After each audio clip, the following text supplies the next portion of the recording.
একটা জিনিসের অভাব আছে, কি? নির্বাচনী প্রচারে শুক্রবার সকালে দেশের দক্ষিণ পূর্বাঞ্চলের উপকূলীয় জেলা ফেনীতে জনসভা করে 11 দলীয় জোট। ফেনী সরকারি পাইলট উচ্চ বিদ্যালয় মাঠে এ জনসভায় যোগ দেন জামায়াতের আমির ডাক্তার শফিকুর রহমান।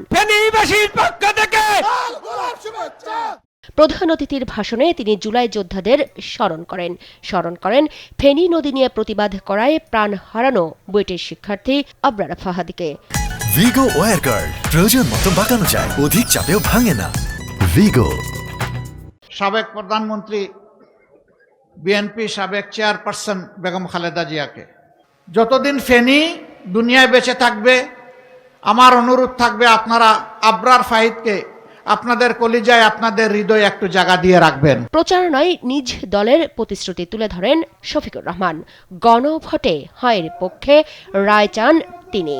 হ্যাঁ বিজয়ী হলে বাকি ভোটের মূল্যায়ন হবে, হ্যাঁ পরাজিত হলে বাকি ভোটের মূল্যায়ন হবে না। সুতরাং প্রথম ভোট কিসে হবে? হ্যাঁ মানে আজাদি, না মানে গুলামি। এ সময় তিনি বংশানুক্রমিক রাজনীতির সমালোচনা করেন।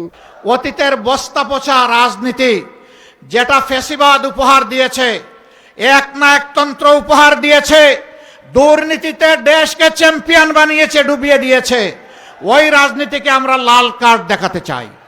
বিভিন্ন জায়গায় আমরা মাথা গরম হালত দেখতে পাচ্ছি। শীতের দিনে মাথা গরম করলে চৈত্র মাসে কি করবেন আপনারা? একটু মাথাটা ঠান্ডা রাখেন, একটু জুলাই যোদ্ধাদেরকে সম্মান করুন। নির্বাচনে 11 দলের ঐক্যের কথা তুলে ধরে জামায়াতের এই শীর্ষ নেতা কোনো মান অভিমান না রেখে নতুন বাংলাদেশ গড়তে আধিপত্যবাদের বিরুদ্ধে সবাইকে একসাথে লড়াই করার আহ্বান জানান। এখন থেকে আর কোনো মান অভিমান চলবে না,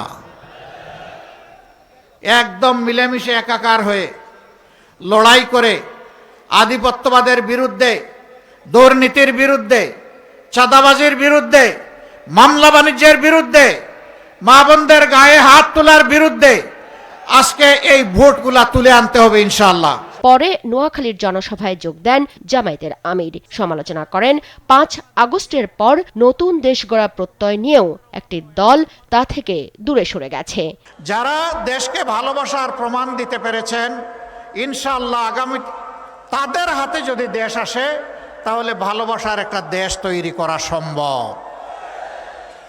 কিন্তু যারা ধৈর্য ধরতে পারেন নাই, বিভিন্ন অপকর্মে জড়িয়ে পড়েছেন, আল্লাহর কসম ক্ষমতায় যাওয়ার আগে দেশের জনগণ যাদের হাতে নিরাপদ নয়, ক্ষমতায় যাওয়ার পরে আরো বেশি ঝুঁকিপূর্ণ হয়ে পড়বে জনগণের জীবন। এদিন কুমিল্লা লক্ষ্মীপুর জনসভায় বক্তব্য দেবেন জামায়াতে ইসলামের আমির ডাক্তার শফিকুর রহমান। আল্লাহ তাআলা এই জমিনের মুক্তা মাহমুদ, দেশ টিভি, ঢাকা।